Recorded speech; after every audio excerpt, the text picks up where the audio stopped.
Are you one of those people who avoid confrontations? Let's talk.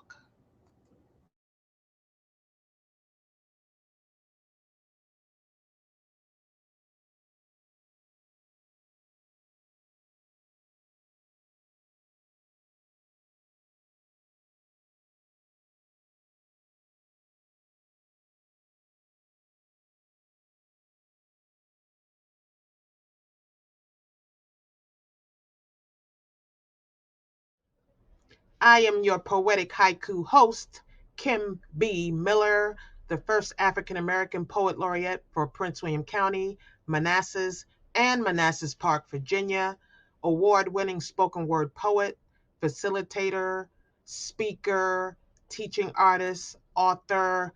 Let's get into today's subject.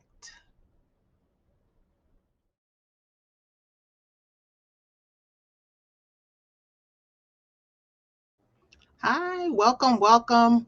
Running a bit late today, computer issues, but we are here. Thank goodness. So these are for, and if you are not one of those folks, please still feel free to stay and join us in the comments. But are you one of those people who avoid confrontation? And if you are, let's dig down a little bit. And just so you know, this was a subject that was suggested by one of the listeners who asked me to cover this. So I do that if there's something that you feel that you'd like me to talk about. You never know where I'll go with it though, but feel free to let me know that as well. So, anyway, back to the subject.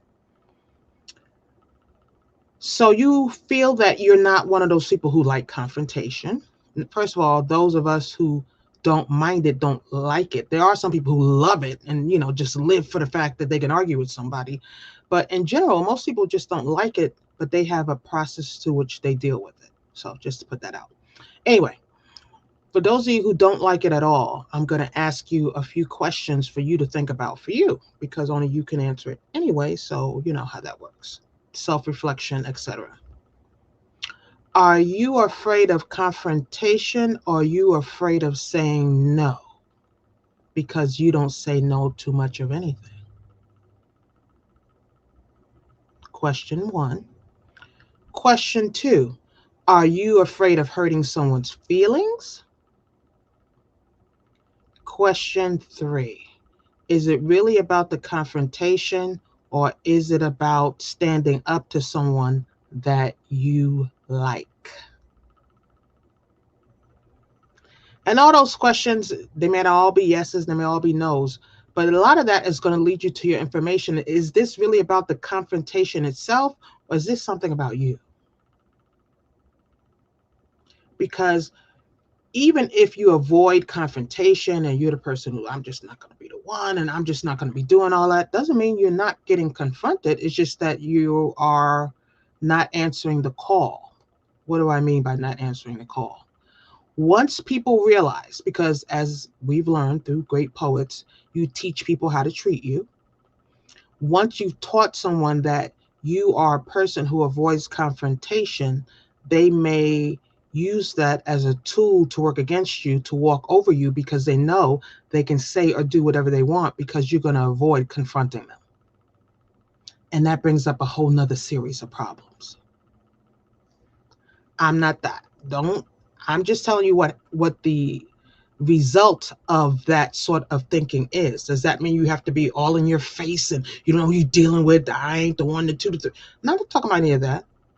I'm talking about you need to find a way to speak your piece, whatever way you feel comfortable doing it. And maybe you'll have to practice it, and maybe you'll have to come up with simple snippets of things that make you feel comfortable. But not standing up for yourself or someone else that you know is in a bad situation is really not the best way to handle it in all situations. Sometimes it's just better just to let it go. Absolutely. But if every time something comes up you let it go, ask yourself, are you afraid of confrontations? Let it go sometimes, yes. Let it go every single time. I question whether or not you are willing to speak up for you or for someone else. And that doesn't make you a horrible person. But if you don't look back as to what is causing that, you'll keep doing that and not even realize you're doing it.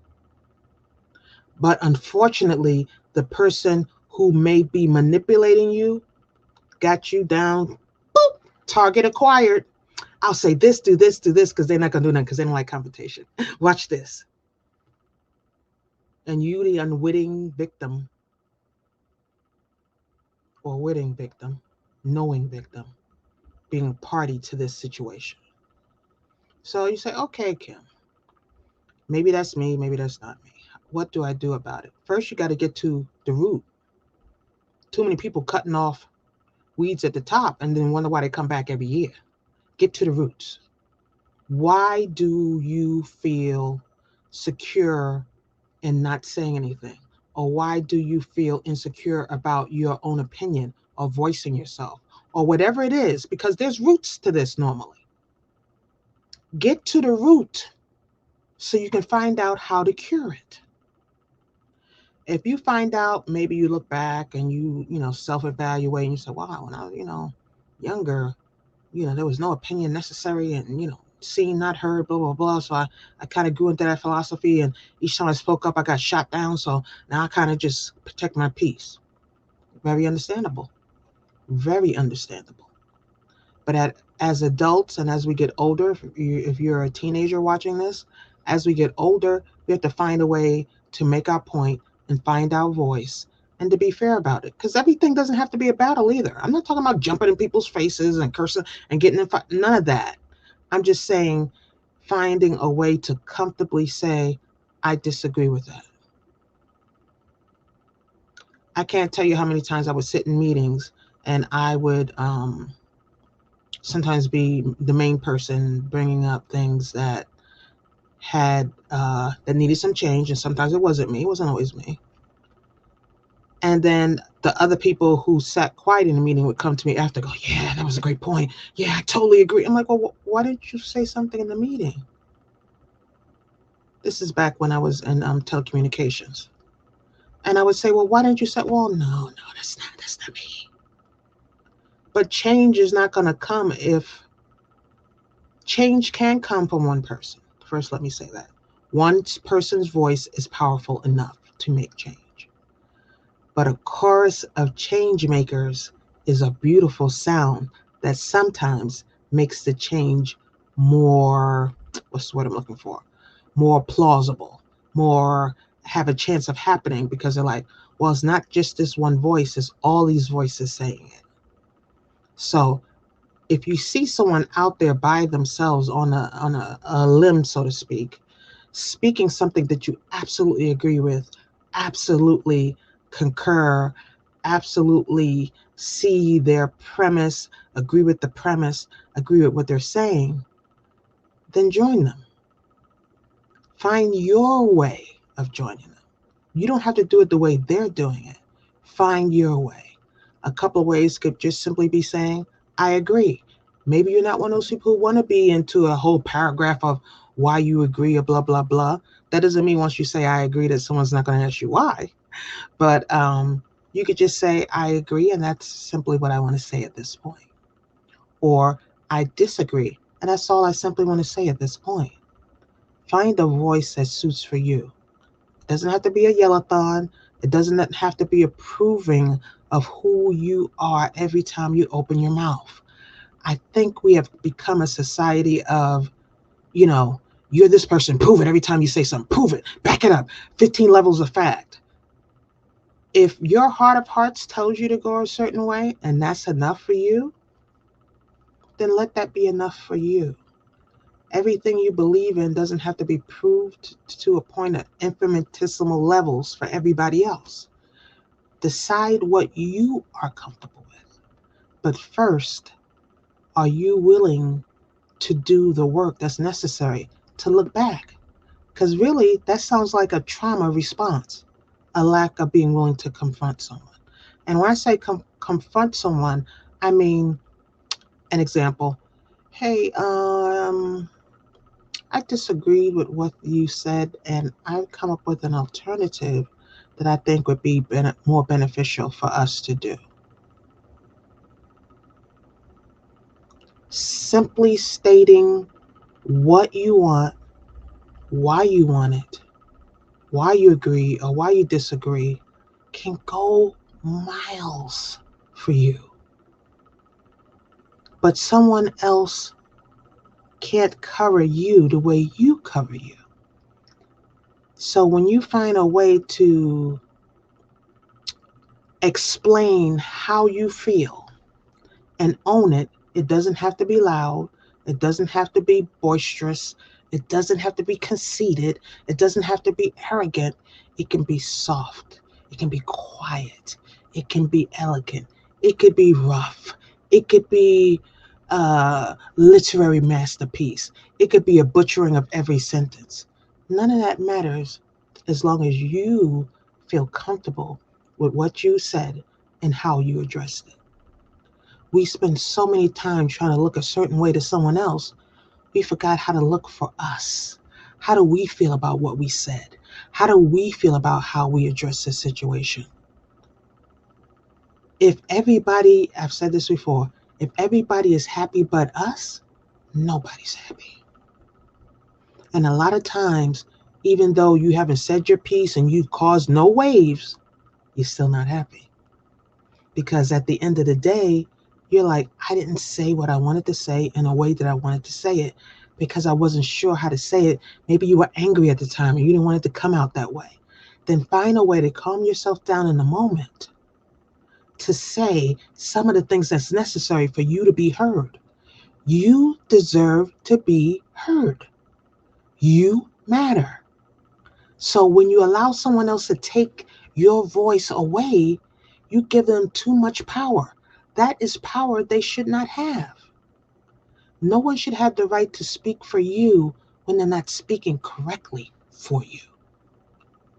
But if you sit by and allow them to, they'll do it again and again and again.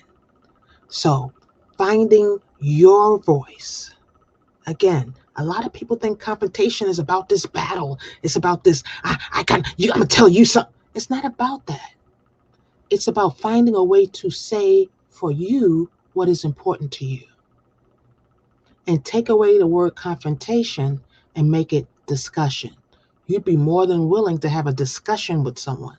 But once they label it a confrontation, it changes the meaning in your head, and therefore you pull back because you have labeled yourself, I am uncomfortable with confrontation. But you are not uncomfortable with a discussion. And you say, that wordplay, words matter. And what the words mean in our heads and in our psyche and in our heart and our soul matter. So don't make it a confrontation. Make it a conversation. And make it a conversation where you want to make sure that the other person is heard and you are heard as well. Then that may just be enough for you to say to yourself, I can speak, we're just having a discussion. I can say what I feel, we're just having a discussion. Changing the word may not work for you. Say, okay, Kim, I've changed the discussion. I'm still back here going, I'm not saying it. I'm not. Okay, now let's again pull back. See why. Did someone belittle you the last time you said something? Did someone say you're too emotional, you're too sensitive? See, people throw out phrases because they know they'll stick to people. And then people will, the next time they open their mouth, they go, well, I don't want to seem sensitive. I don't want to seem argumentative.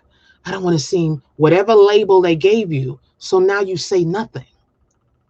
But now you've escaped who you really are because you're saying nothing based on a title that somebody else gave you that you may own or not own. If I'm too sensitive, doesn't mean I still shouldn't speak. If I'm argumentative, that doesn't mean I still shouldn't speak. Whatever label they gave you, even if it's true, that does not mean you shouldn't have an opinion. Your opinion still matters. Just find a way to say it in a way that you feel comfortable. But don't let someone silence you with a title. Don't let someone silence you with a label. Don't let someone silence you with, oh, here she go again. You know, she's going to be talking. Okay, so I will be. Find you in the midst of the labels, and then you'll be able to speak for you. Confrontation is a discussion on things that are important. If confrontation scares you, make it a discussion. If a discussion scares you, make it this is a list of me hearing my voice out loud. And I'm proud of who I am. I've made mistakes. We all have. But you have to learn to speak up for you because if not, someone will speak for you and say that is your truth. And I've seen too many people being miserable saying, I wish I had said something. I shouldn't have sat there. I can't believe I didn't. You can't go back. But starting going forward, decide and practice it literally out loud. I'd rather not get into that discussion, but I'd really like to address this. So you can redirect those conversations that get taken from you and say, oh, you're talking about this. I would really like to redirect the conversation to this. This is what I would like to say. And then say your piece. You always have something to let them say their piece. I can appreciate the fact that it sounds that way to you, but I don't always do that. So I'd like to redirect the conversation to this point here. Redirecting the conversation to what your point is will help you express what you're trying to say. Don't let someone hijack every conversation you have with the points they are trying to make because those points are not relevant. They're not relevant to the conversation. So don't let them steal your joy. But they can't steal your joy only unless you give them the pen, the paper, the rights, the lyrics, the copyright, the trademark to your joy. So don't give it. Don't give it. Well, as always, it's always a pleasure talking to you. I do this podcast for 17 minutes because I'm a lover of haiku. And I figure if you can write something in 17 minutes, you can absolutely do a 17-minute podcast. Y'all take care. Always a pleasure. And again, if you have a topic you'd like me to cover, let me know.